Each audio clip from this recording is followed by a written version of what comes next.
ناظرین کرام، آج کی اس ویڈیو میں آپ لوگوں کے لیے سورۃ الم نشرح کا بہت ہی مجرب عمل لے کے آئی ہوں۔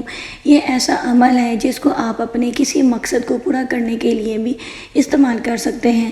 آپ کی کوئی بھی حاجت ہے، کوئی بھی مشکل ہے، پریشانی ہے، کوئی بھی مقصد ہے، آپ اس کے لیے اس عمل کو کر سکتے ہیں۔ یہ بہت ہی زیادہ مجرب عمل ہے۔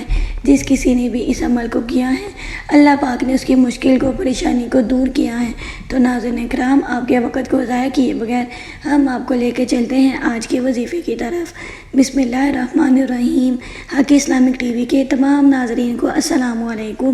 ناظرین کرام، وظیفے کو بتانے سے پہلے میری آپ سے چھوٹی سی گزارش ہے کہ جب بھی آپ میرے چینل کو یا میری ویڈیو کو دیکھنے لگیں تو آپ اپنے پاس ایک ڈائری اور پینسل رکھ لیا کریں، کیونکہ ناظرین کرام، لکھا ہوا کبھی نہیں بھولتا، اور جب بھی آپ نے وظیفہ کرنا ہو آپ اس کو اپنے سامنے رکھ لیا کریں اور خاص باتیں اس ڈائری میں لکھ لیا کریں، تاکہ آپ کو وظیفہ کرنے کے دوران کسی طرح کی کوئی بھی پریشانی پیش نہ آئے اور آپ اس کی برکات سے مکمل طور پر فیض یاب ہو سکیں۔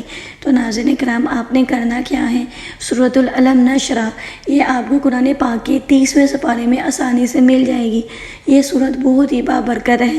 آپ اس کو کسی بھی مقصد کو پورا کرنے کے لیے، چاہے آپ کو رزق کی تنگی ہے، دولت کی خواہش ہے، کسی سے اپنی بات منوانی ہے، کاروبار میں ترقی چاہتے ہیں، بیٹے کی پیدائش چاہتے ہیں، غرض آپ کے کوئی بھی مقصد ہے، اس کے لیے آپ سورۃ الم نشرح کو پڑھ سکتے ہیں۔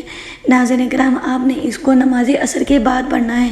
جب آپ نماز عصر کو پڑھ لیں تو آپ نے اسی جگہ پر بیٹھ جانا ہے۔ اسی جگہ کے اوپر آپ نے بیٹھ کر ناظرین کرام 3 مرتبہ درود شریف پڑھنا ہے۔ درود شریف وہ پڑھیں گے جو آپ نماز میں پڑھتے ہیں، یعنی کہ درود ابراہیمی۔ سکرین کے اوپر آپ کو نظر بھی آ رہا ہوگا۔ آپ نے یہ درود ابراہیمی پڑھ لینا ہے۔ جب آپ 3 مرتبہ درود ابراہیمی کو پڑھ لیں تو آپ نے 21 مرتبہ سورۃ الم نشرح کو پڑھنا ہے۔ جب آپ 21 مرتبہ سورۃ الم نشرح کو پڑھ لیں تو آپ نے پھر سے 3 مرتبہ درود ابراہیمی کو پڑھنا ہے۔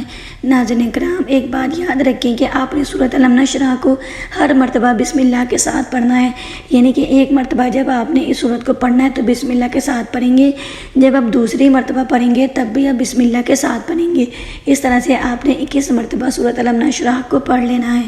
ناظرین کرام، یہ ہمارا چھوٹا سا وظیفہ ہے، اس کو آپ نے نہایت خلوص نیت کے ساتھ کرنا ہے۔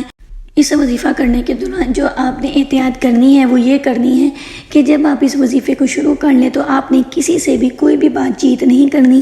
آپ کی توجہ خالص اللہ تعالیٰ کی ذات کی طرف ہونی چاہیے۔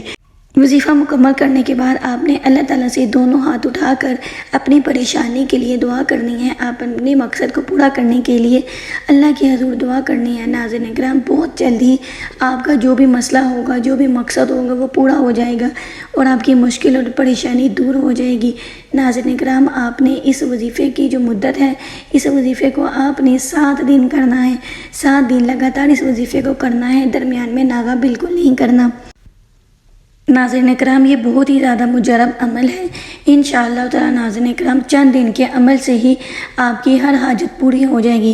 لیکن ناظرین کرام، آپ نے اس عمل کو 7 دن مکمل کرنا ہے۔ اگرچہ آپ کی حاجت دوسرے دن پوری ہو جائے، تیسرے دن پوری ہو جائے، لیکن آپ نے اس کی مدت کو مکمل کرنا ہے، یعنی آپ اس کو 7 دن مکمل کریں گے۔ تو ناظرین کرام، اگر آپ کو آج کا وظیفہ اچھا لگا ہو تو ناظرین کرام ہمارے چینل کو سبسکرائب کر دیں اور ہماری ویڈیو کو لائک بھی کر دیں، تاکہ ہر آنے والی ویڈیو آپ تک بآسانی پہنچ سکے۔ تو ملیں گے ناظرین کرام اگلی ویڈیو میں، تب تک کے لیے اللہ حافظ۔